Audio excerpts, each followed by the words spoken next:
dossiês a serem complementados, e a segunda foi a escolha das situações a serem trabalhadas. Essa segunda etapa inteira, na verdade, foi muito importante porque selecionando, pensando no contexto de produção da mobilidade acadêmica, a gente pôde selecionar tanto os dossiês quanto as situações que se relacionavam com esse contexto e assim escolher os gêneros textuais que estão presentes nessas situações. Assim, a gente passou para a terceira etapa, que foi a elaboração de uma sequência didática para cada dossiê, e eu só queria pontuar que a sequência didática é um dispositivo didático que tem como objetivo ensinar a língua a partir de um gênero textual. E passamos, então, para a última etapa da pesquisa, que foi a discussão com os professores dos cursos extracurriculares de francês para que eles validassem as nossas sequências. Aqui eu coloquei uma tabela com a relação dos dossiês. Então, no primeiro momento, nós selecionamos 6 dossiês que poderiam ser aprofundados no que concerne o intercultural, e depois nós funilamos isso e escolhemos 3 dossiês prioritários, que tinham mais relação com o contexto da mobilidade acadêmica e com as situações de interação e com os gêneros utilizados. Eu passo para os resultados. Em relação à primeira pergunta de pesquisa, o que a gente percebeu é que o trabalho com o intercultural está presente ao longo do livro didático, não tem uma parte específica para trabalhar ele. Em relação a ser suficiente e pertinente, depende do dossiê. Em alguns ele é mais aprofundado, em outros menos. Para a segunda pergunta de pesquisa, que era sobre a ampliação, modificação do trabalho com intercultural, pensando nesse público, no nosso público-alvo, a gente escolheu 3 dossiês para serem complementados, e a diferença é que, para essa ampliação, nós levamos em consideração as situações de comunicação. Para a terceira pergunta de pesquisa, então, que era sobre as atividades que a gente poderia propor para trabalhar o intercultural fazendo uso de recursos tecnológicos, nós escolhemos 3 sequências didáticas, ou melhor, nós fizemos 3 sequências didáticas e escolhemos para cada um gênero textual, que foram o relatório de experiência, o artigo de opinião e o artigo científico. Em relação aos recursos tecnológicos que a gente utilizou, então, a gente tentou diversificar bastante os recursos tecnológicos. Então, utilizamos atividades de plataformas específicas para a aprendizagem do FLE. Um exemplo é a TV 5 Monde. Nós também propusemos atividades audiovisuais, atividades de produção de áudios e vídeos, socialização das produções. Para a quarta pergunta de pesquisa, também relacionada aos recursos tecnológicos, mas no livro didático, a gente percebeu que o livro tenta diversificar, mas ele não consegue muito, porque os sites, os aplicativos que eles propõem, como documentos de base, eles não são, de fato, recursos tecnológicos, porque eles já estão impressos no livro. Ou seja, foi feito um print da tela, né, do site, do aplicativo, e foi colado lá no livro, impresso. Então, não é, de fato, um recurso tecnológico. Por fim, depois de todas essas etapas, nós apresentamos as atividades aos professores, elas foram aprovadas, a pertinência foi confirmada e também a possibilidade de utilização nos cursos. Aqui eu não tenho tempo para falar sobre a minha sequência, mas é só para vocês terem uma ideia de como se estrutura uma sequência. Então, essa é uma parte da primeira sequência didática feita. E eu já vou para as considerações finais, em que eu gostaria de comentar as contribuições da pesquisa, que são reforçar a importância da discussão da didática de línguas estrangeiras e da abordagem cultural do ensino das línguas, propor que elas sejam abordadas conjuntamente no ensino-aprendizagem do FLE, propor que os recursos tecnológicos sejam utilizados para agir com a linguagem por meio de recursos e atividades diversificados, e, por fim, as próprias sequências didáticas são uma contribuição dessa pesquisa, porque elas podem contribuir com a complementação do material dos professores que usam o mesmo livro didático que foi analisado, que foi o Cosmopolit 3. Essas são as minhas referências bibliográficas, e Eu acho que é isso, né? Eu estou contando aqui 8h53, então eu estou dentro do tempo.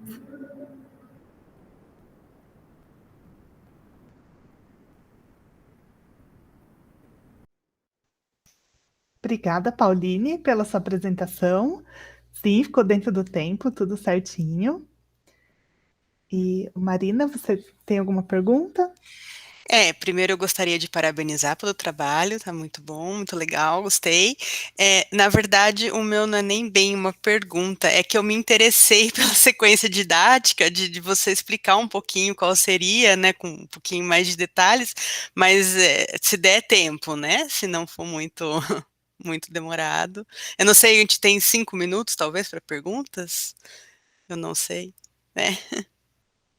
Se puder falar um pouquinho mais sobre a sequência didática, eu gostaria. Ok, posso falar. Então, as sequências didáticas, bom, primeiro tem a escolha da situação, né? Então, eu vou dar um exemplo, na verdade, que eu acho que fica mais fácil. A primeira sequência foi do relatório de experiência. A gente pensou que no relatório de experiência, o que é feito? As pessoas explicam como foi a experiência delas no intercâmbio. Então, falam da vida na universidade, da vida cotidiana fora da universidade, da questão da moradia, do dinheiro, da saúde, enfim, e explica um pouquinho como que é a vida nesse outro país, né? Como são as relações entre as pessoas, dão sugestões, enfim. E então a nossa sequência didática foi isso. A gente apresentou a situação do, do, do intercâmbio. Depois a gente faz uma produção inicial para ver como que os alunos o que os alunos entendem desse gênero textual. Depois dessa produção, a gente vê quais são os problemas, né? Mas no nosso caso, a gente não pôde aplicar a pesquisa, então a gente um pouco pensou em quais poderiam ser os problemas, né? E aí os módulos, nos módulos a gente desenvolveu um pouquinho pontos gramaticais, habilidades comunicativas, enfim. E por fim a gente faz uma produção final para ver se os alunos de fato aprenderam aquilo, pedindo para eles escreverem um artigo perdão, um relatório de experiência. Muito legal, obrigada, Pauline. Pauline, também gostei bastante da sua pesquisa, porque eu acho que é sempre muito importante avaliar e complementar material didático. E eu só queria tirar uma dúvida: a escolha dos dossiês, né, ou seleção, melhor dizendo, ela foi feita a partir da existência do componente intercultural? Ou houve algum outro critério? Sim, então foi feita assim pela existência do componente intercultural, porque eu analisei então cada dossiê como que esse intercultural aparecia, né? Eu fiz uma tabela que eu não pude mostrar, mas eu fiz a tabela e enfim. Mas a gente também pensou em como então nesses dossiês que eu escolhi, perdão, nesses dossiês que eu escolhi, o intercultural pensando na situação do intercâmbio, ele não estava muito aprofundado. Então foi por isso, na verdade, a gente pensou na situação. Então é isso. Eu respondi. Sim. Respondeu sim, obrigada. Então, acho que a gente pode passar para a próxima. Então, vamos passar para o próximo. De acordo aqui com o meu sistema, o próximo trabalho é, só um minutinho, ah, a transferência linguística na aquisição da posição final do verbo em sentenças alemãs por aprendizes brasileiros, de Camila Marcucci Schmidt, orientada pelo professor doutor José da Silva Simões.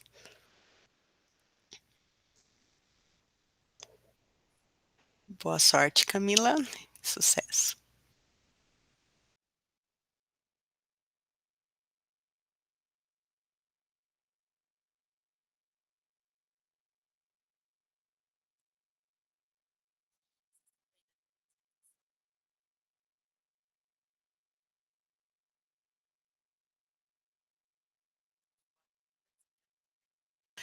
Camila, não estou te ouvindo. Eu vi que você mexeu a boca, acho que para falar, mas não consegui ouvi-la. Não estou ouvindo. Às vezes é a conexão com do fone, né? Porque você não está mutada para mim, né?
Como quem falou? A Pauline falou, às vezes entrar, né, sair da sala e entrar de novo funciona. Já aconteceu, eu já vi isso funcionar. Então,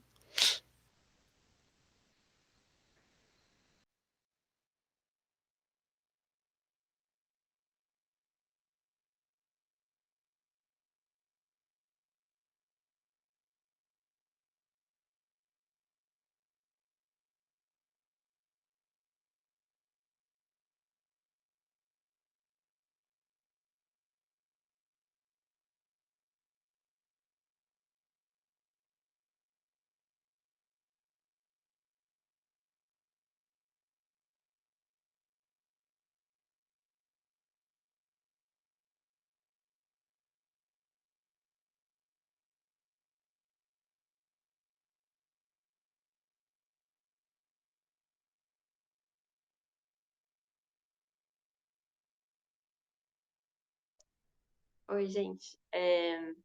Eu vou compartilhar Eu mudei de dispositivo porque tá dando um pouquinho de problema. Mas aí eu vou compartilhar a tela por aqui, então.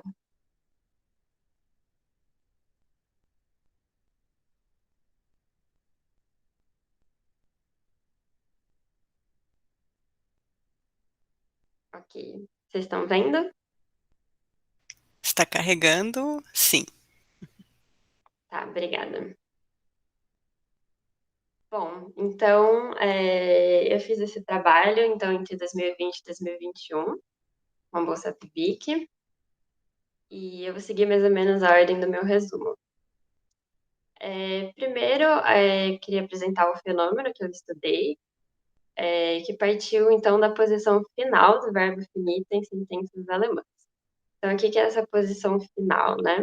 Ela é a posição final própria das orações subordinadas na língua alemã, e o verbo conjugado ele vai ficar lá no final da oração. Então, por exemplo, as Elke das Hufeisen auf dem Boden entdeckte, e aí no português, quando Elke descobriu a ferradura no chão. Então a gente vê que as posições verbais são bem diferentes e por isso eu quis estudar um pouquinho como que os alunos tratavam essa posição. Então, meu objetivo foi analisar a transferência linguística do português para o alemão a partir de interferências em relação a essa posição verbal. Então, a transferência da sintaxe do português para o alemão. E para isso eu utilizei textos escritos ao longo de um semestre por aprendizes de alemão como língua estrangeira no curso universitário de letras de nível A2. No caso da própria letras da USP, né, em torno de língua 3. E eu decidi, então, analisar a transferência linguística ou a falta dela, junto com alguns outros fatores, que foram a abordagem dos livros didáticos da Compact Neu A1 e A2, que foram usados até o momento do curso. Também um insumo significativo paralelo, tudo que foi dado pela docente naquele semestre, nível de alemão do aprendiz, contato com a língua alemã, conhecimento de outras línguas estrangeiras, produção textual e também a relação com o livro didático. Então, só alguns pontos importantes antes de passar para a metodologia. A principal teoria que embasou na minha pesquisa foi a interlíngua, que foi desenvolvida pelo Zellinger nos anos 70, depois aprimorada em 2008 com Susan Guest. Fala que quando a gente aprende uma língua estrangeira, a gente desenvolve um sistema linguístico intermediário entre a nossa língua materna e essa língua estrangeira. E esse sistema linguístico ele é muito complexo, ele está sempre em constante mudança e ele tem elementos também de outras línguas estrangeiras e, enfim, estruturas que não têm relação com nenhuma língua específica. Então, a partir dessa teoria, a gente tem que olhar para as interferências como sendo algo lógico e parte do processo, já que elas são uma tentativa do aprendiz de produzir uma estrutura que ele ainda não domina necessariamente. Então, primeiro eu passei um questionário para os meus informantes, no total 8. Nesse questionário eu coletei informações, então, sobre perfil linguístico, contato com relação com o livro didático e algumas práticas de produção textual. Fiz uma análise dos livros e do insumo a partir da posição verbal, então como ela era apresentada e como que ela era exercitada. Em relação aos textos, eu identifiquei as orações complexas, identifiquei as interferências, fiz uma comparação contrastiva do enunciado em alemão e português. E apesar de o inglês ser muito forte, né, para esses informantes, como a posição verbal ela é muito parecida com o português, né, no caso dessa posição final, eu tratei como semelhante. E depois disso, eu classifiquei as interferências em grupos e fiz depois um quadro sinótico resumindo tudo. Então, passando aqui para os resultados, né, esses são os 3 grupos. Então, primeiro o grupo 1, que a gente teve verbo como posição 2, seguida de conjunção como posição 0. Então, esse grupo foi o principal grupo que mostrou ter transferência linguística, justamente para ele permitir a ordem SVO. E, então, olhando aqui o primeiro exemplo, a gente tem Ich finde, dass deutsche Literatur ist meine stärkere Verbindung mit Deutsch, weil ich keine deutsche Familie oder weitere langjährige Tradition mit Deutschland habe. Então, aqui a gente percebe um aprendiz de nível básico intermediário, e esse exemplo ilustra bastante o que aconteceu nesse grupo, que foi que os aprendizes de nível básico intermediário que cometeram transferência linguística, eles acertavam a oração subordinada em alguns contextos, mas em outros não.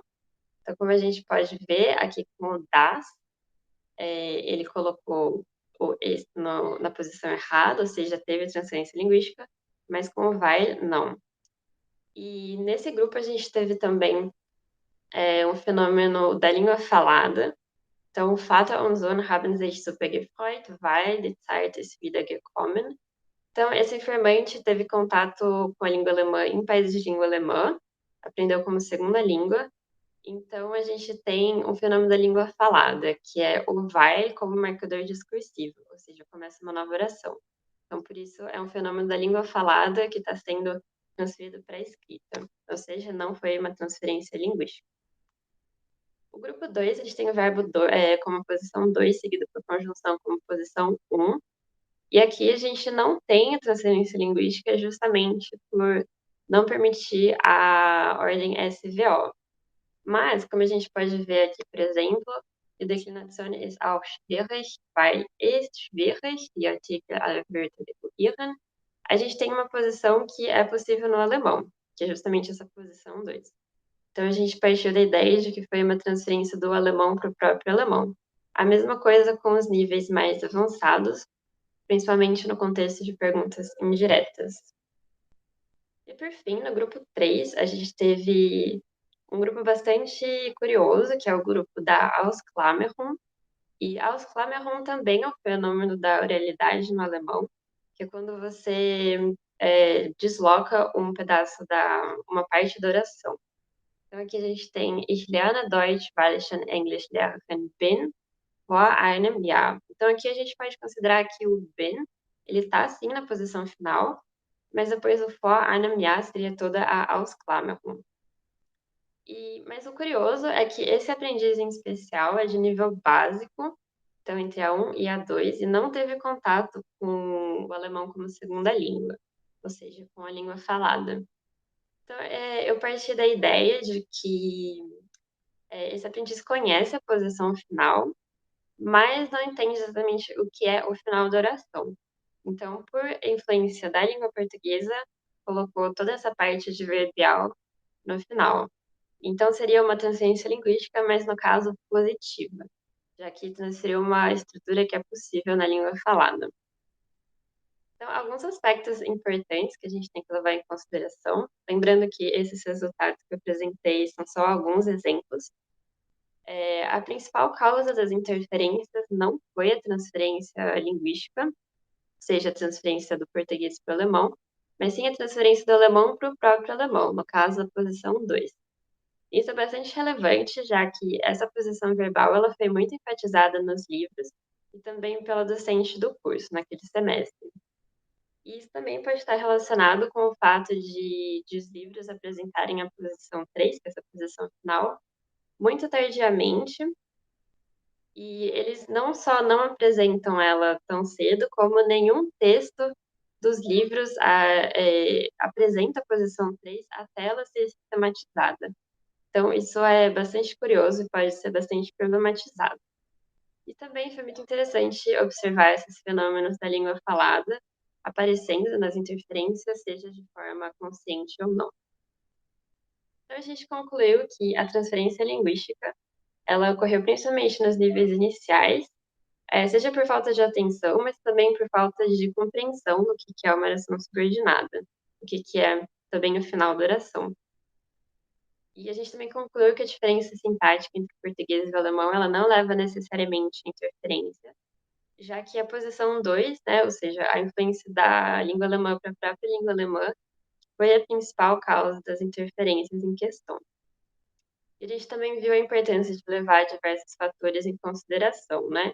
Que tem o livro didático, o nível de alemão, já que a exercitação e a tematização da posição 2 do livro didático no insumo foram questões muito importantes para essa pesquisa, assim como o fenômeno da língua falada. Então, aqui as referências para a apresentação e muito obrigada. Obrigada, Camila. Parabéns pelo trabalho. Professora Daniela, gostaria de fazer alguma pergunta? Parabéns, Camila. O trabalho é muito interessante porque eu entendo que quando a gente compreende melhor essa interlíngua, né, o professor, a gente, porque no caso também sou professora de língua, né, a gente consegue reagir, vamos dizer assim, né,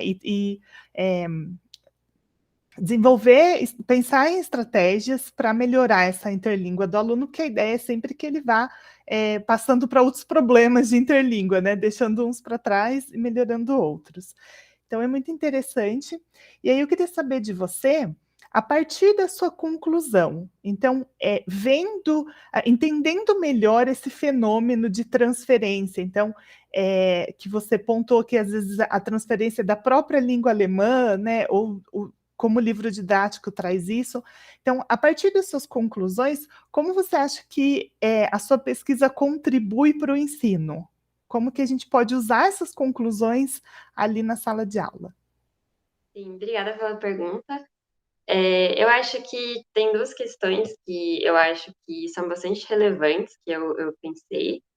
A primeira é entender que normalmente quando o aluno ele aprende a posição final do verbo, inclusive eu, quando eu estava aprendendo, tem um pequeno choque, né? Como, nossa, é muito diferente do português, eu nunca vi algo assim, eu nunca vou aprender. Mas isso não é verdade. Então a gente vê que quando a gente entende que a nossa língua materna ela não é um empecilho para a gente aprender alguma estrutura, eu acho que isso é muito positivo, já que nesse caso é uma questão também da própria língua alemã. Então, eu acho que nesse sentido é bem interessante. E eu acho também que, vendo que a posição 2 ela foi a principal causa das interferências, eu realmente fico me pergunto, né, se essa apresentação tardia do livro didático ela é realmente positiva, já que o livro ele tem, né, ele tende a seguir essa progressão gramatical para sempre fazer sentido com o nível do aprendiz, mas eu não sei até que ponto isso é positivo, porque no caso dos alunos básico e intermediário, normalmente o único contato que eles têm com a língua alemã é na sala de aula com o livro didático. Então, eles só descobrirem essa posição final, por exemplo, depois de mais de um semestre, pode confundir muito. Então, por isso que eu parto também da ideia de que, sabendo que o alemão tem muitas posições verbais e que ela pode dar confusão nos alunos, eu acho muito importante que eles tenham contato com textos autênticos desde o começo. Então, vendo que essas posições existem, para saber reagir a elas, né? Então, eu acho que esses foram 2 pontos bastante importantes da minha pesquisa. Tá joia, obrigada pela sua resposta. Marina? Então, uma das minhas perguntas você respondeu ao longo da apresentação, que seria, né, você estava comparando se o português faria alguma interferência, mas minha pergunta aí é as outras línguas estrangeiras, porque eu vejo, sou professora de alemão, né, então eu vejo muito isso, os alunos pegam direto do inglês e querem encaixar lá, né, e aí, então, mas está respondido, sim, né, você pretende.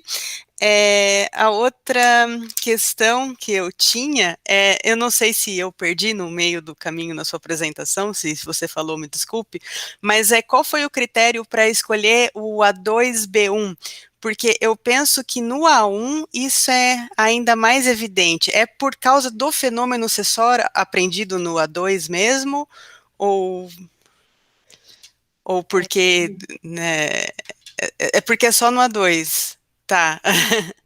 Então, a minha ideia foi pegar um nível que já tinha visto essa posição verbal, Uhum. mas que ainda fosse iniciante. Então, por isso que eu escolhi o semestre de língua 3, que tinha o nível A2.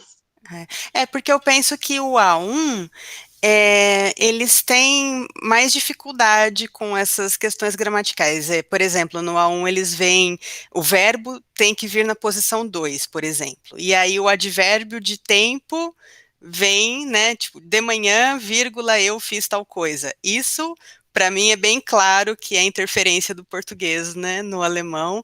E talvez fosse interessante, mas é só uma dúvida, né, só uma sugestão, na verdade. Uhum. Eu acho que seria interessante ver no nível A1, até porque mostraria muito mais claro a própria interlíngua deles, né?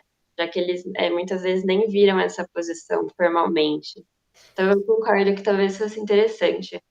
Mas eu acho que como a minha ideia era trabalhar com interferências e pegar a partir de produções textuais, isso não daria muito certo se eu pegasse os informantes da USP, porque não sei se você tem familiaridade com o curso, mas em língua 3 é, é um semestre que você tem 2 vezes por semana aula de língua, né, com o livro, e uma vez por semana redação, e, enfim, Hum, leitura e produção de texto. Então, aí eu pegava as redações dessas aulas, o que facilitou, né, porque daí eu não preciso pegar várias atividades avulsas. entendi. Nossa, muito legal. Eu acho assim, ainda pode ser expandido, né, essa pesquisa, com certeza. Muito interessante. Obrigada, Camila. Daniela, tem mais alguma coisa para falar? Então, eu vou chamar próximo trabalho. Só um minutinho, vou olhar aqui no sistema quem é. Próximo trabalho, então, é Relação entre Sociedade e Natureza, Representações nos Livros Didáticos de História, de Luiz Felipe Andrade Alves, orientando da professora doutora Antônia Terra de Calazans Fernandes. Boa tarde, gente. Só vou compartilhar aqui a minha tela. Antes de mais nada, só agradecer por esse espaço também, acho que é importante.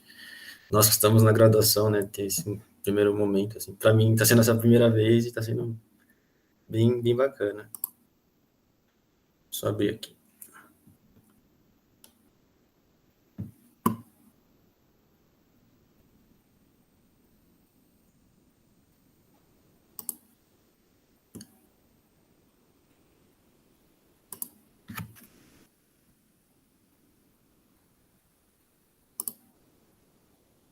Acho que está carregando.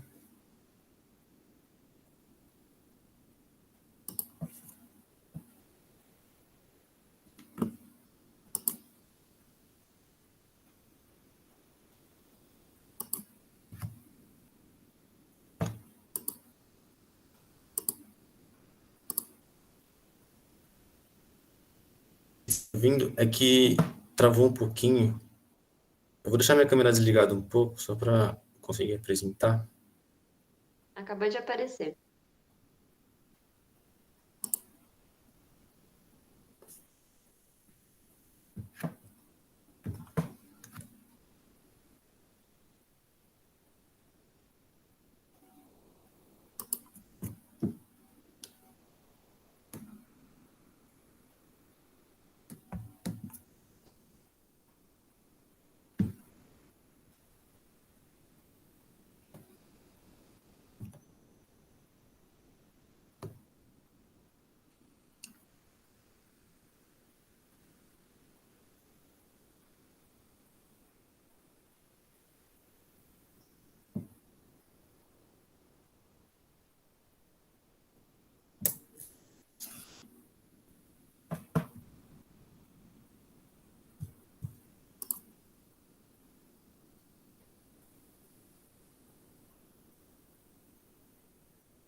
Vocês estão me ouvindo agora? É que travou aqui para mim, bem na hora que apresentei. Estamos te vendo e te ouvindo. Sim. Ah, legal, Marina. Eu só vou desligar um pouco a câmera por conta da conexão mesmo. Tudo bem, fica à Tá vontade. bom. Só a sua Obrigado. apresentação ainda não está em formato apresentação, tá? Ah, tá Não ok. sei se para você já apareceu.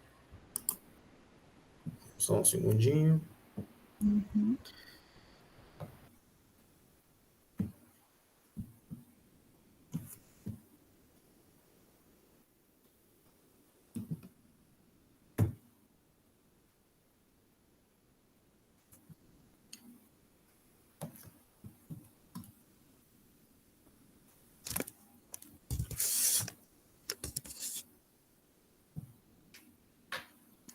Bom,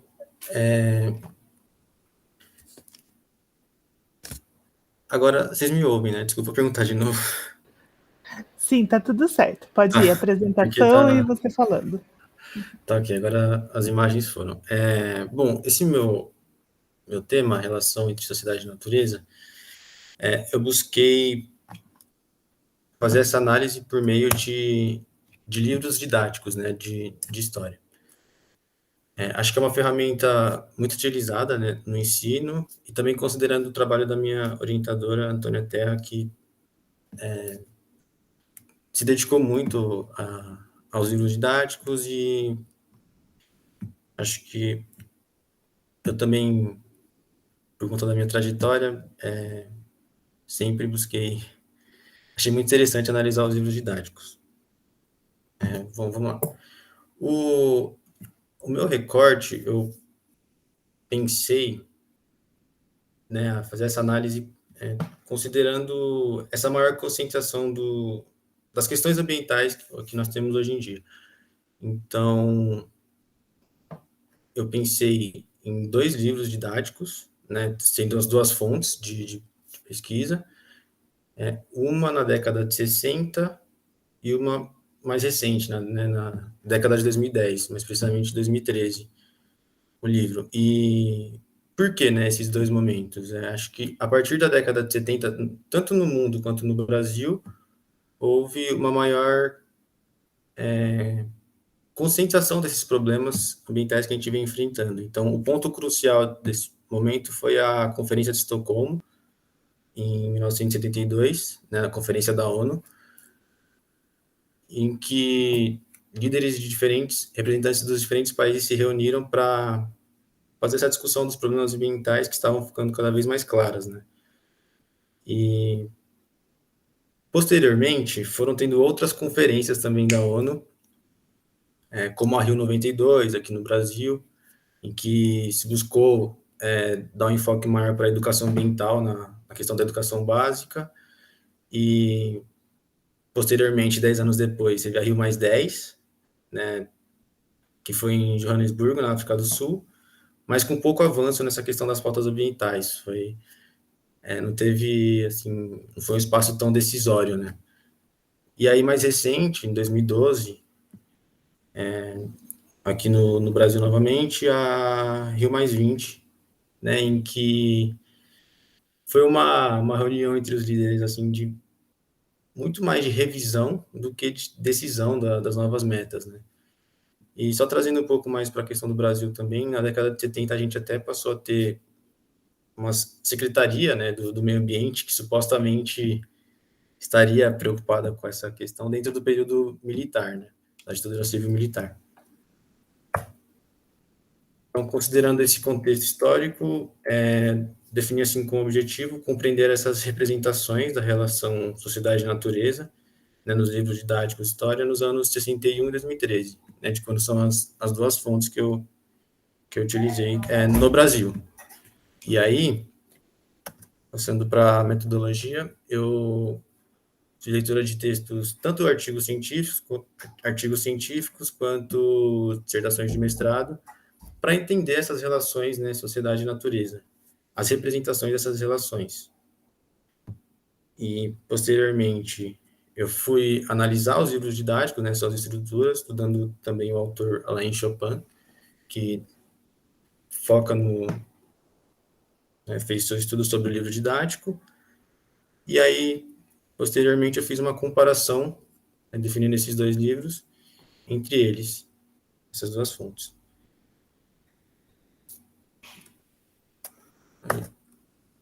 Tendo depois como resultados, eu considerei no trabalho de 2008, uma dissertação de mestrado da Maria Cristina Krupp, da Unesp, em que ela traz ali no seu estudo, né, 8 concepções de natureza. Então, presente nos livros, né? E aí, eu pude verificar que, tanto no livro de 61 quanto no livro de 2013, as concepções de natureza mais presentes, assim, seriam a utilitarista e a naturalista. Então, o que seriam essas concepções? A utilitarista é essa forma como o meio ambiente ele é interpretado pelo homem, como um recurso a ser explorado, então, de forma que o ser humano ele é superior, né, a que a gente diria como natureza em si. Então, é algo separado, né? E também a concepção naturalista, tão predominante, que seria uma forma de a natureza, o meio ambiente se organizar, funcionar, sem a necessidade, sem a presença do ser humano, né? Então,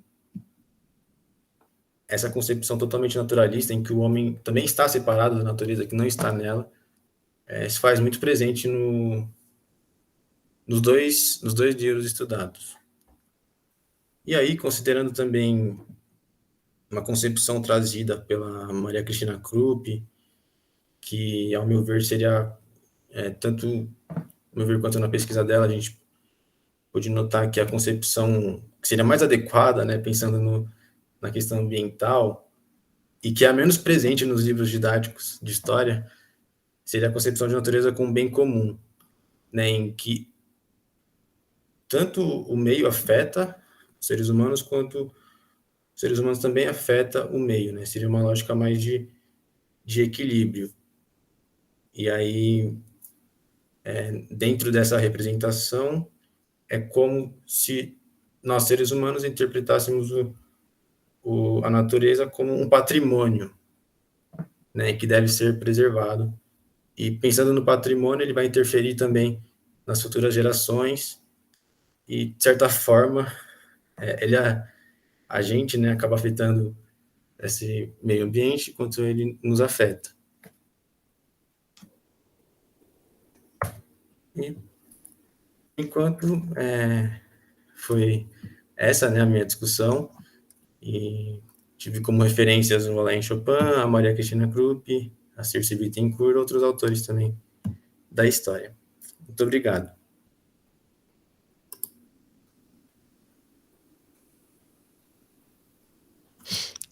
Obrigada, Luiz Felipe. Professora Daniela, gostaria de fazer alguma pergunta? Obrigada, Marina. Obrigada, Luiz Felipe. Gostei bastante da sua apresentação. O tema também é bastante relevante, porque eu acho que essa questão das imagens, elas são muito importantes, né, no material didático, porque a imagem, ela não enfeita, né? Ela tem um propósito de ser usada e ela traz uma mensagem, né? E ela tem um papel importante ali no material didático. Então, eu acho que a sua pesquisa é bastante relevante. E, primeiro, eu gostaria de fazer 2 sugestões para você, porque eu acho que todos vocês estão aí num momento de aprendizagem, né? Essas experiências contam muito. Então, é importante que vocês coloquem as referências teóricas de vocês nos slides também, porque aí a gente compreende melhor, principalmente quando você usou essa referência para fazer a análise, né? Porque aí a gente entende qual é a sua referência naquela análise. E para você especificamente, Luiz, que fez análise de imagens, eu senti falta de ver um exemplo de uma imagem, né? Ou de 2, né? Porque eu acho que aí você consegue trazer os seus resultados e mostrar melhor, né? Então, eu senti um pouco de falta de imagens, exatamente por a sua pesquisa ser voltada à análise das imagens, né? Então, eu senti que faltou. E a minha pergunta para você, diante dessas conclusões que você trouxe, né, você tem alguma sugestão? Porque vamos considerar assim que no momento imediato a gente vai usar esse livro didático. Então, qual seria uma sugestão sua para o professor que vai usar ou que está usando esse livro didático, considerando suas conclusões? Muito obrigado, Daniela. Acho que nesse momento, acabei deixando de falar algumas coisas, mas, primeiro, pensando nessa questão das imagens, acho que foi um ponto, assim, trazendo só a questão das fontes mesmo, tá analisando, o livro anterior, ele não faz uso de imagens, o livro de 2013 já teria umas imagens, né, do que seria essa representação da natureza, e acho que considerando essa questão de como trabalhar. Eu agora estou com uma dúvida. Você fala na questão de qual seria uma concepção, como o professor poderia trabalhar essas concepções na escola, Isso. na educação? Isso, você chegou a algumas conclusões de como essas concepções são apresentadas no livro didático.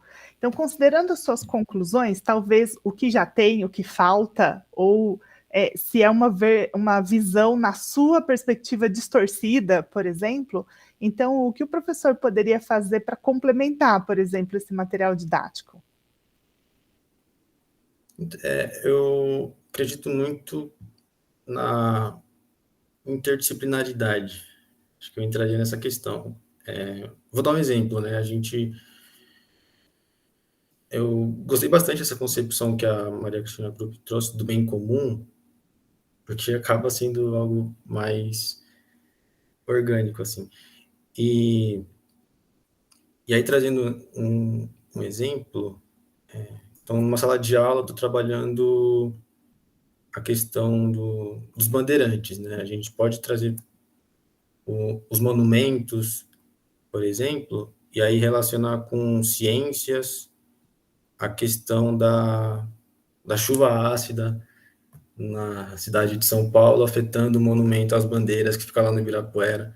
Então, acho que esse trabalho interdisciplinar, ele seria interessante para que os alunos compreendessem a importância,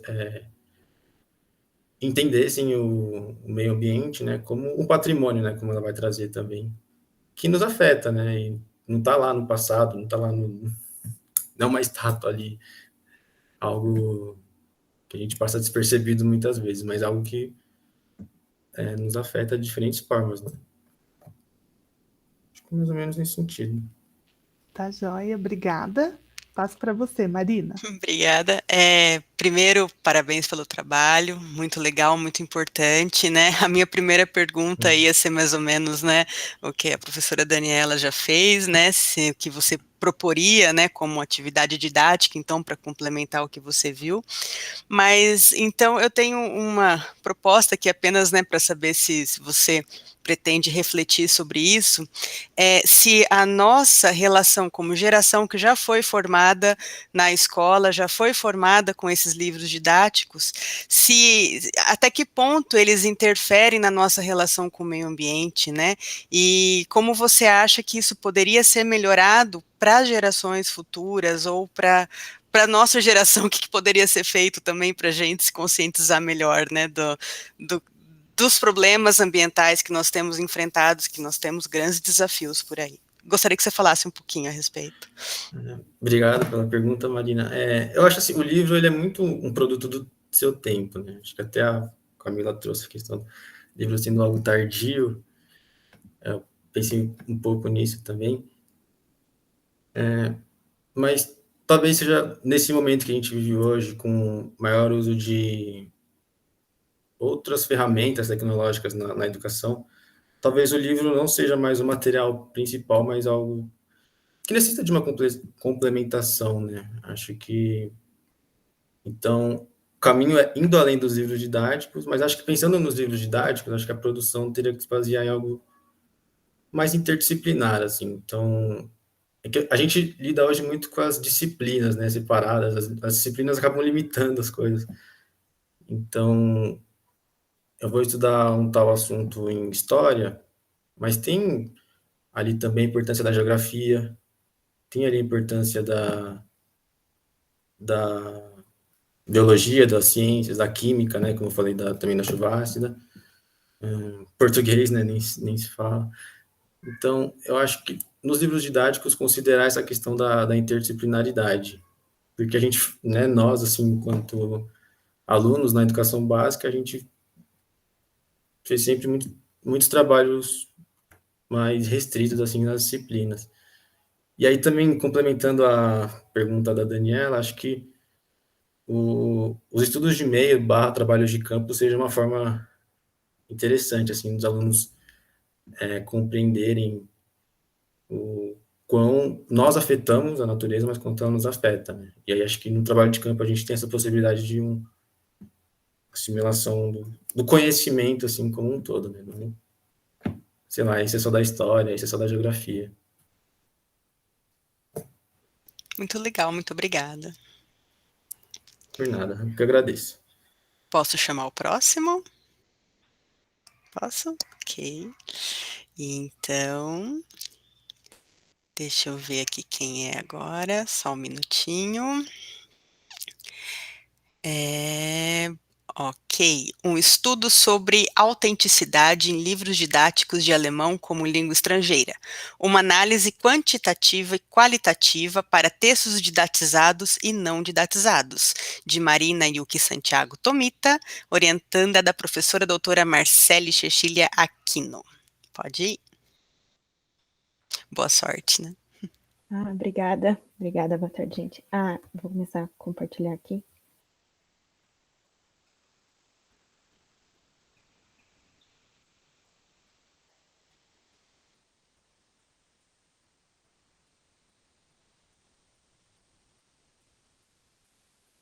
Tudo bem? Será que vocês estão vendo?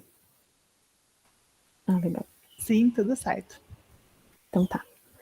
Bom, boa tarde, meu nome é Marina, eu sou aluna do Bacharelado de Letras Alemão Português. É um prazer apresentar um pouco da minha pesquisa, né, que eu vim desenvolvendo nos últimos meses sobre a orientação da professora Marcele Aquino, intitulada a minha pesquisa, né, como um estudo sobre autenticidade em livros didáticos de alemão como língua estrangeira, uma análise quantitativa e qualitativa para textos didatizados e não didatizados. Bom, para introduzir, eu gostaria de falar um pouco sobre as minhas motivações e como chegamos, né, até a proposta do projeto.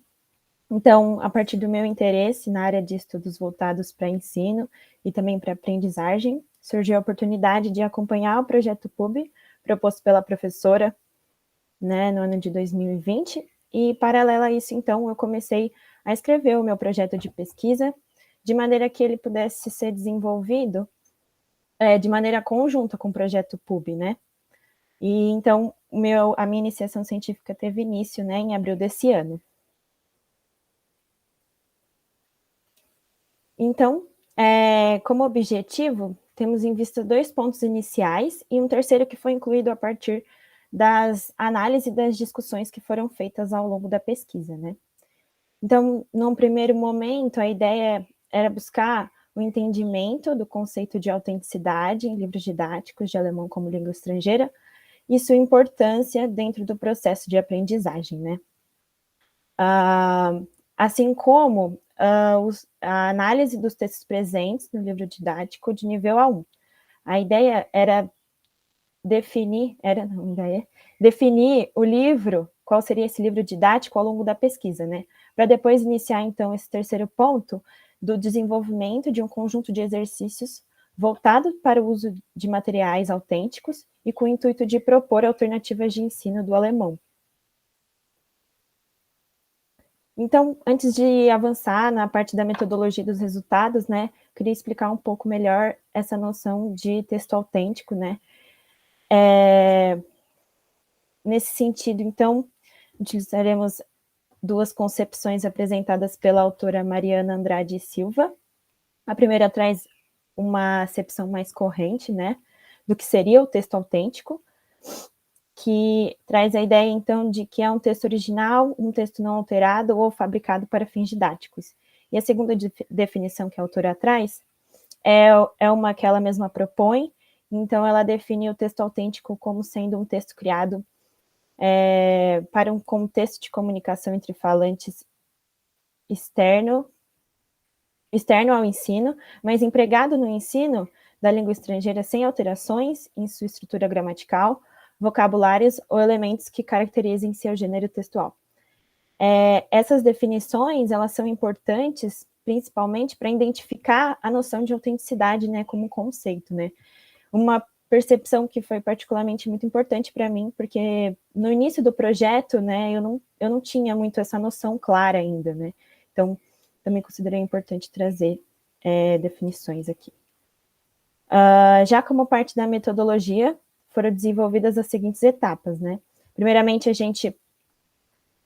eu fiz a leitura da bibliografia proposta, e então nós selecionamos o livro didático DAF Compact Neu A1 a partir do meu contato, né, como aprendiz de contexto universitário, aprendiz de língua alemã, né, no contexto universitário, né?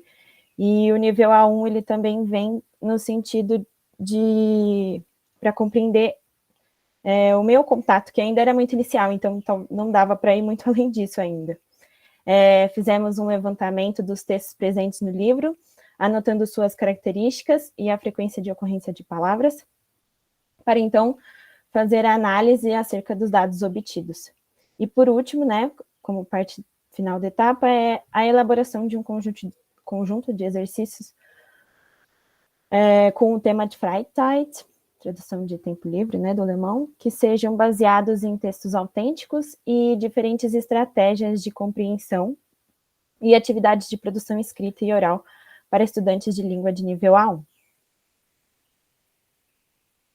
Bom, ainda é uma pesquisa, né, em andamento, então a ideia aqui é apresentar alguns resultados e conclusões que foram percebidos até o momento, né. Eu trouxe alguns exemplos para ilustrar a nossa coleta de dados acerca do texto, e aqui é possível observar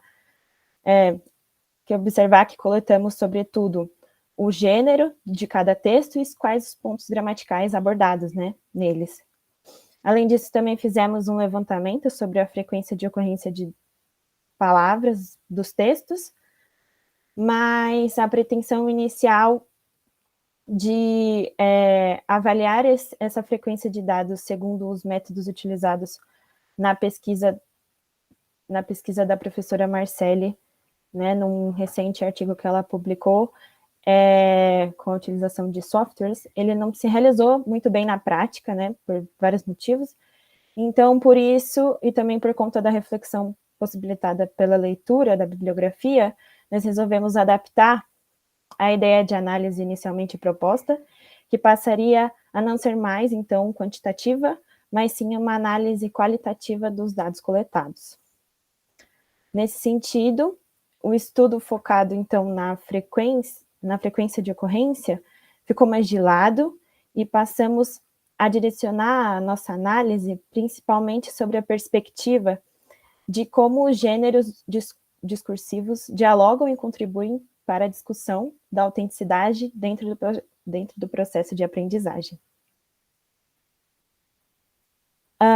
O outro ponto, então, de resultado importante é que surgiu um interesse, né, pelo desenvolvimento desse material, que reunisse exercícios a partir de textos autênticos, que envolvessem múltiplos aspectos e domínios da língua, e também cujo objetivo visa a complementação do livro didático, né?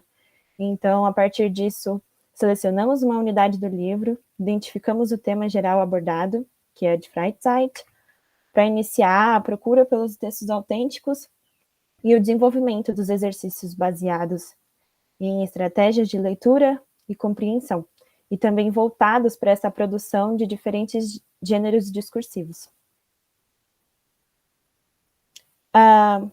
Essas são algumas das conclusões parciais até agora, né? Então, percebemos a falta de uma dinâmica de ensino da língua que concilie e aproxime a aprendizagem do alemão com o uso de textos autênticos. Sendo assim, então, a gente busca uma abordagem que apresente as diferentes realidades da língua, considerando e levando em conta, ou seja, levando em conta, né, o contexto sociocultural do estudante. Outro ponto foi que percebemos a relevância dos gêneros discursivos para o processo de aprendizagem. E essas são conclusões que, na verdade, estão relacionadas à elaboração do material didático e, portanto, serão levadas em conta, né, no momento da estruturação dos exercícios que ainda está em desenvolvimento. Essas são algumas das principais referências do trabalho. E é isso, então. Muito obrigada. Obrigada, Marina, pela sua apresentação. E agora eu vou deixar a Marina perguntar primeiro. Obrigada, Daniela. Marina, obrigada pela sua apresentação. Parabéns também pelo trabalho, né, pela coragem, já tão no comecinho da pesquisa, né, começou esse ano e já apresentar um trabalho, né, muito legal. Bom, a autenticidade, textos autênticos em A1, eu acho um desafio, assim, eu acho incrível quem resolve pesquisar isso e tentar trazer os textos autênticos efetivamente para o nível A1, porque o alemão, ele tem pouquíssima intercompreensão com o português. Então, o vocabulário de um texto autêntico pode ser um pesadelo para um aluno A1, né? Então, eu acho interessante vocês trazerem isso. A minha dúvida aqui, na verdade, é meio que uma sugestão. Quando eu estava lendo, na verdade, o resumo do seu trabalho, né, antes de vir aqui, eu fiquei com essa impressão. E aí você explicou a minha impressão, de que era assim, ela coloca no título uma abordagem de uma análise quantitativa e qualitativa, mas cadê o quantitativo? Aí agora você explicou, não, o quantitativo a gente deixou de lado. Você pensa em mudar de nome, em assumir que a tua abordagem agora é mais qualitativa? Como você lida com isso? Obrigada pela pergunta. Na verdade, essa acho que é está sendo uma das grandes dificuldades mesmo, porque eu, como eu fui acompanhando o projeto com a professora, então essa minha ideia de principalmente começar a partir do quantitativo era a ideia principal, mas exatamente pela essa dificuldade de encontrar textos autênticos em nível A1, então a gente foi percebendo que talvez ia ser muito difícil isso, né? E, em paralelo a isso, surgiu exatamente por essa falta, surgiu a necessidade, então, de produzir um material autêntico, né? E pela dificuldade desse primeiro contato com a língua, que é muito diferente, né? Principalmente de aprendizes que têm a língua materna como o português, Então, a gente está pensando em estratégias de leitura, né? Uma compreensão mais geral. Mas, se eu puder, eu vi um pouco sobre isso, né? Mas eu vi que, de alguma maneira, parece difícil ainda mudar o título. Mas, se eu puder, sim, mudar, eu quero sim mudar. Acho que fica mais adequado para o meu trabalho mesmo. Uma questão burocrática, então, né? Obrigada, Marina. Parabéns. Marina, eu gostei muito também do seu trabalho, principalmente porque eu também trabalhei com material autêntico na minha graduação e com pesquisa relacionada a isso, então a gente acaba se identificando inevitavelmente, né? E sei que é um desafio, como a Marina colocou, e principalmente nos níveis iniciais, eu acho que em qualquer língua, mas com certeza com alemão deve ser mais difícil mesmo. E a minha pergunta para você é algo mais abrangente, assim, que seria como você vê a importância de fazer essa pesquisa? Como que você, qual argumento você usaria para convencer que essa sua pesquisa lá é relevante no âmbito do ensino e etc. Eu acho que é importante, e eu posso falar a partir da minha própria experiência, eu acho, porque nesse desenvolvimento sobre o trabalho eu fui descobrindo também o porquê isso é relevante. Eu acho que dá uma noção, e desde o início é importante porque dá uma noção da língua, né? Tira um pouco talvez essa coisa engessada de abordar só a competência linguística e passa para uma abordagem mais que vai trazer outros domínios da língua, né? Então, eu acho que nesse sentido é importante, eu acho que essa é uma abordagem importante quando você vai aprender uma nova língua, porque às vezes, por exemplo, o alemão pode ser muito difícil, muito distante, e aí você vai talvez perder o interesse, e aí talvez esses novos tipos de abordagem, novos métodos, trazer diferentes olhares culturais para essa língua pode trazer níveis de afinidade diferentes que pode te estimular, então eu acho que nesse sentido é importante. Eu não sei se eu respondi a pergunta, mas enfim. Respondeu sim, obrigada. Então, acho que já podemos passar para a próxima apresentação de hoje, só um pouquinho aqui. É a última apresentação. As temáticas físico-naturais no ensino de geografia e a pedagogia histórico-crítica, elaboração de um material didático, de Elisa Vicari Pereira, orientanda da professora doutora Paula Cristiane Strina Juliasch. Eu acho que é Juliasch que pronuncia.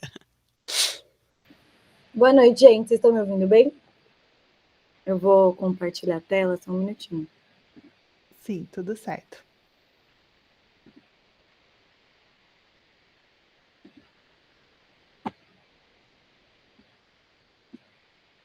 Tá aparecendo?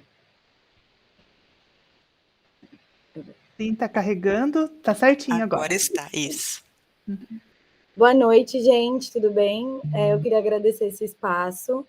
Essa é uma pesquisa, né? Como eles falaram, eu sou aluna de geografia, estou fazendo com a professora Paula, e a gente vai estar elaborando um material didático nas temáticas físico-naturais. É uma pesquisa que está em andamento ainda, eu estou na metade dela, acabei de entregar o resultado parcial, então vou falar o relatório parcial, então vou falar um pouco do que eu fiz até aqui.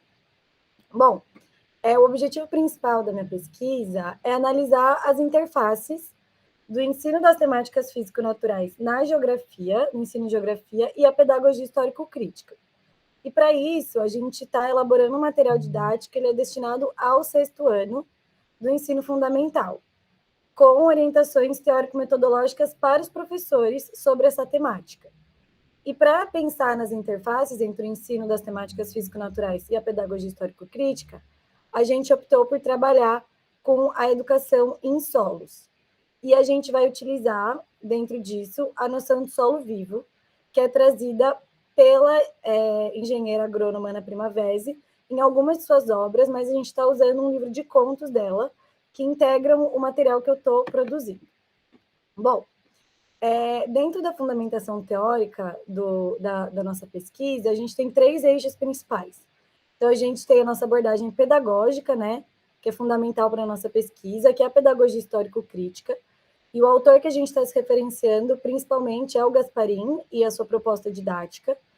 E a pedagogia histórico-crítica, ela é importante para a gente pelo foco que ela dá para a finalidade social dos conteúdos escolares. Então, a pedagogia histórico-crítica, ela dá muita importância à construção dos conhecimentos científicos dentro da escola, mas pensando os conteúdos e os conceitos científicos a serem desenvolvidos, na dimensão do uso desses conteúdos pelos estudantes em função das suas necessidades sociais. Então, a gente está falando de construir esses conceitos para transformar a realidade, né? Para formar sujeitos sociais que voltam e transformem as realidades.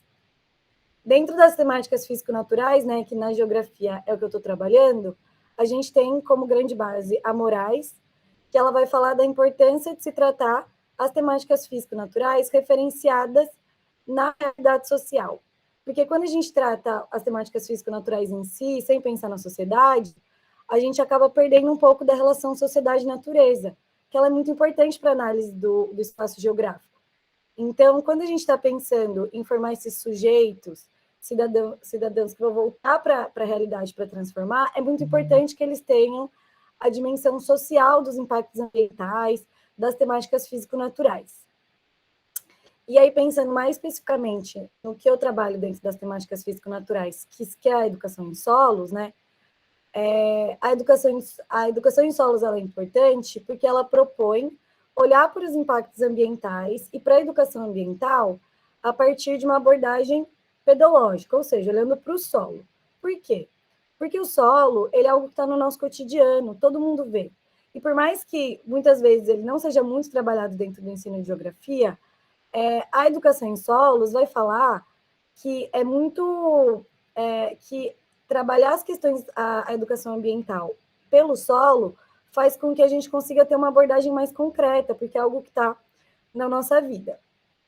E aí a gente entra dentro disso com a noção de solo vivo, trazida pela Ana Primavesi, né? Que vai trabalhar, né? Ela defende que o solo ele é um organismo vivo, complexo e autorregulado. Ou seja, o solo ele está vivo. E a premissa do solo vivo para ela é solo sadio, planta sadia e ser humano sadio. O que faz com que a gente perceba, né, que ela está compreendendo as temáticas físico-naturais do solo de uma maneira processual e pautada nas relações entre sociedade e natureza, que é muito importante para a minha pesquisa, né? Bom, e aí esse é o livro, né, de contos que eu mencionei, que eu trabalho no meu material didático, que é a Convenção dos Ventos Agroecologia em Contos. Eu vou falar bem brevemente. Esse livro propõe a fazer uma introdução da agroecologia por meio dos contos, focando no solo vivo e na interação entre os elementos físico-naturais. Nessa obra, ela vai humanizar os elementos da natureza, né? Então, o solo, a terra, o rio, de forma que eles tenham um ponto de vista sobre si mesmo, sobre o mundo e sobre as escolhas da sociedade ao manejar o meio ambiente, né? Ao interagir com ele. E aí eu selecionei 4 contos que vão discutir o solo, que é Tatá, Pepe, Gigi, as 3 gotinhas de chuva, o Tietê, a Terra e o Arado e o Zequinha do Jegue. Então, esses são os contos que eu trabalho na minha pesquisa. Bom, a minha pesquisa, né, falando de materiais e métodos, ela é uma pesquisa qualitativa, ancorada em uma análise dialética dos dados, né? Então, a gente está trabalhando com uma totalidade dinâmica, pensando nas contradições. Eu faço, né, até agora, durante toda a pesquisa, uma revisão bibliográfica, pensando na minha fundamentação teórica. E eu tenho 4 professores participando da pesquisa comigo, que eles realizaram um questionário, que eles responderam sobre a formação docente deles, as temáticas físico-naturais, o ensino e educação de solos, e se eles têm contato com a Ana Primavesi. A partir disso, eu realizei a análise das potencialidades dos contos que eu estou utilizando e sistematizei essas análises, elaborando um quadro e um mapa conceitual para cada um dos contos, que eu vou exemplificar para vocês. Depois disso, eu realizei outras reuniões com os professores síncronas para se aprofundar, né, no que a gente discutiu, no que foi falado nos questionários. Então, a gente discutiu essas temáticas, educação em solos, os materiais didáticos, e eu apresentei a minha pesquisa. E com isso eu elaborei, até agora onde eu cheguei, né, eu elaborei os textos de orientação teórico-metodológica que compõem o meu material, né? Bom, aqui para exemplificar, esse é o quadro que eu utilizo, né? Então, para analisar, então eu trago descrição do espaço, personagens, vivências, problematizações, né, que é muito importante para a pedagogia histórico-crítica, as temáticas físico-naturais que são relevantes ao ensino de geografia e os conceitos e os conteúdos geográficos. E esse é um mapa conceitual, esse é o exemplo de um dos contos que eu elaborei. Eu não vou falar muito dele, né, porque o tempo é curto, mas só para mostrar que ele está bem pautado na minha metodologia dialética, né? Então, de tratar das relações e de pensar numa totalidade dinâmica dos conceitos que são trabalhados em cada conto. Bom, aí os resultados parciais que eu tive até agora, parte dos meus resultados é a elaboração do material didático em si, né? Mas do diálogo com os professores, são 2 professores da rede pública e 2 da rede privada, eles destacaram a pouca ênfase ao solo na formação docente deles, né, na graduação, e a distância que a sua formação das temáticas físico-naturais tem da docência. Então, como é difícil trazer isso para a sala de aula, trazer o que foi aprendido na graduação para a sala de aula. E como os materiais didáticos em geral, eles dão um pouco foco para a educação em solos, né? E quando a gente discutiu o material didático, eles destacaram a importância de um material que traga a contextualização sobre a temática, né, então educação em solos, e atividades que sejam simples e reais, tanto no que diz respeito ao solo em si, né, aos conteúdos, quanto à realidade dos professores e a programação, o conteúdo que eles têm que trabalhar dentro do 6º ano, né? Bom, que é o ano que eu trabalho meu material. E aí, do que eu elaborei do meu material didático, eu elaborei os 4 itens do material, né, que estão feitos até agora, que foram 4 textos. O porquê educação em solos, então isso é importante para a gente problematizar uma concepção de solo que está muito presente, como o Luiz falou, né, de uma maneira utilitária, do solo sendo só um recurso para ser utilizado, então a gente problematiza isso trazendo o solo vivo. A educação em solos e o solo vivo, que é um outro item do meu material. A pedagogia histórico-crítica na educação em solos, no solo vivo no ensino de geografia. E aí os contos da Ana Primavesi, pensados na educação em solos e no ensino de geografia. Bom, aí eu trouxe aqui, só para terminar, né, os próximos passos da minha pesquisa, que vão ser elaborar os indicadores de avaliação do material didático, pensar no desenvolvimento de atividades de sugestões para o material didático para esses professores, trazer um tratamento gráfico do material didático, fazer a avaliação do material pelos professores que estão colaborando e reformular esse material didático com base na avaliação desses professores. E aí, por fim, só as conclusões que eu tive até agora, né? A gente percebeu que os contos, eles contribuem para o desenvolvimento das temáticas físico-naturais na geografia, pensando no solo vivo, de forma que isso seja articulado com as ações humanas.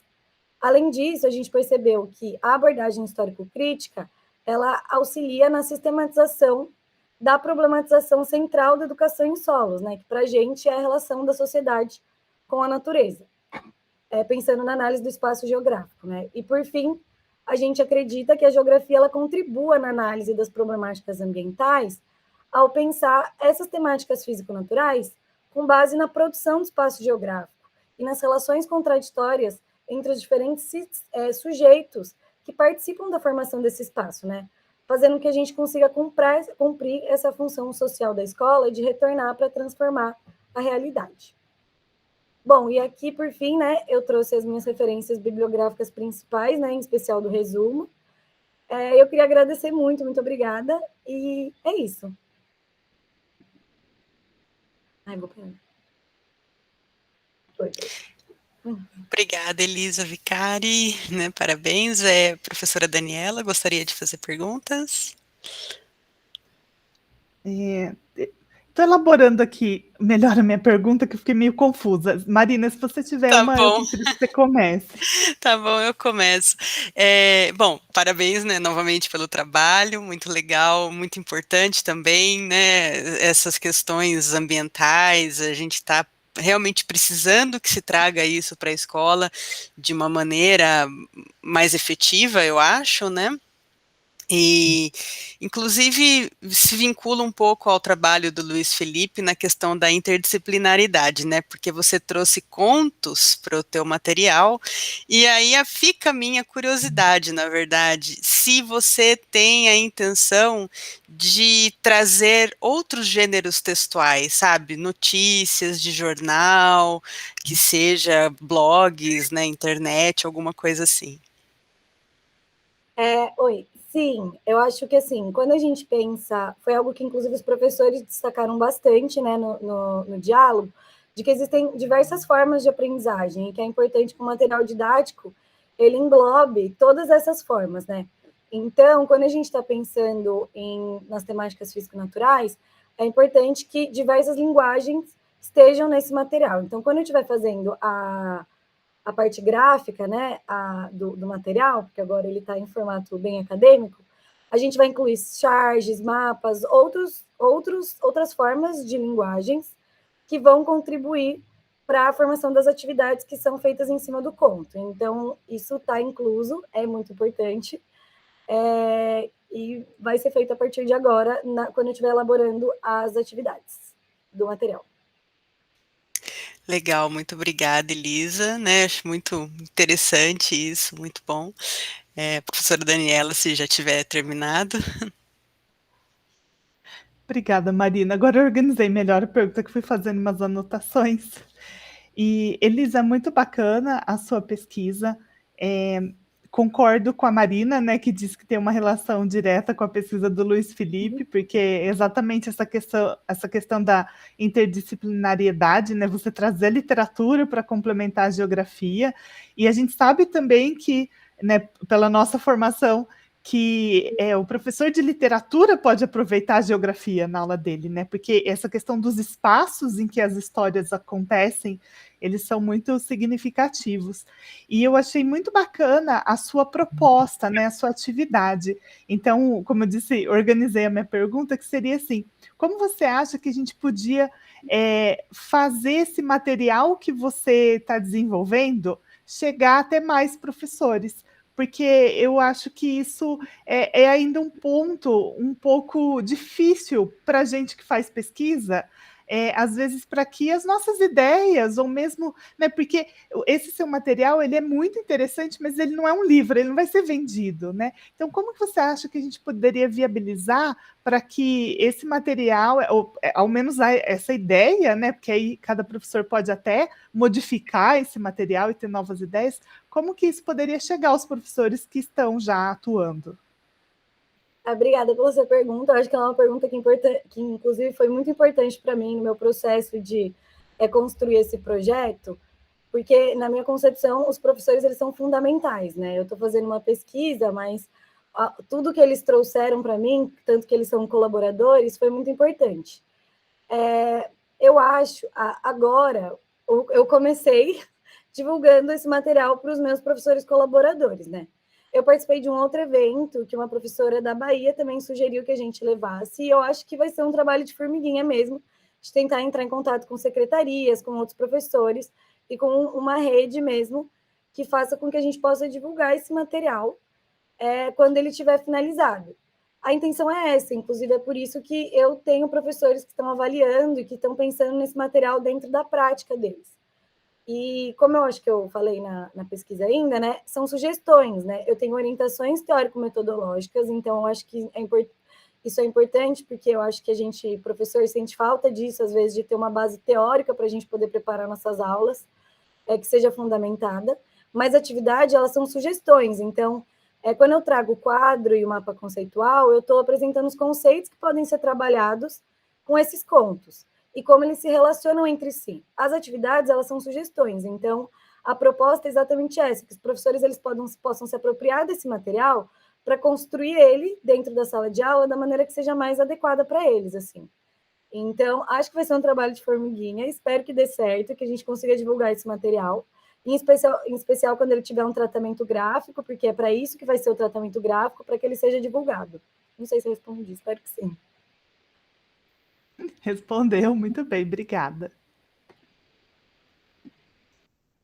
Marina, tem mais alguma coisa com a Elisa? Não, né, não tenho mais perguntas e não temos mais apresentações. A da Elisa foi a última de hoje. Então, eu acho que podemos encerrar, não sei. O Luiz Felipe levantou a mão, Posso pois só, não? sobre o trabalho da Elisa, eu gostei bastante, Elisa, do seu trabalho. Aí uma dúvida mesmo, na geografia, você tem um LEMAD também, que eu acho que seria muito interessante, né, fazer essa divulgação. Acho que o LEMAD na história a gente acaba fazendo essas divulgações das atividades, e acho que na geografia também, se tiver, acho que seria bem interessante para divulgar. Sim, obrigada por comentar, porque eu acho que eu esqueci. A pesquisa está dentro do LEMAD, né, que é o grupo de estudos, que é o laboratório de material didático da geografia, então acho que também é uma grande ponte. E acho que um dos professores que também avaliam meu material, ele faz parte do PIBID, né? Então eu acho que é o programa de introdução à docência, então acho que esse também é um caminho que a gente pode ter. Então eu tenho meus professores, os professores que avaliam, tenho professores que trabalham em CEL, professores do Espírito Santo, professor que trabalha no PIBID, então acho que a gente consegue criar uma rede, o LEMAD em si, que possa, tipo, eventualmente divulgar esse material, né? Obrigada, Luiz, por lembrar.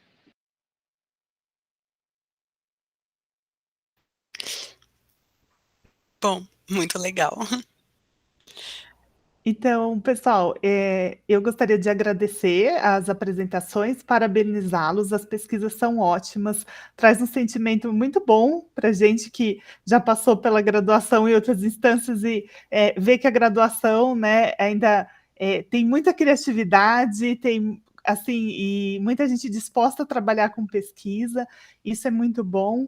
Então, foi um prazer estar aqui com vocês nessa tarde e espero que nossas perguntas tenham contribuído para que vocês pensem a respeito do trabalho e não como críticas ou que esteja faltando alguma coisa, não é isso, tá? É que vocês têm a oportunidade de ter um novo olhar aí de pessoas que não conheciam a pesquisa de vocês e que vocês aproveitem isso quando vocês estiverem aí refletindo a respeito de resultados ou mesmo de encaminhamentos aí da pesquisa de vocês. Obrigada, viu?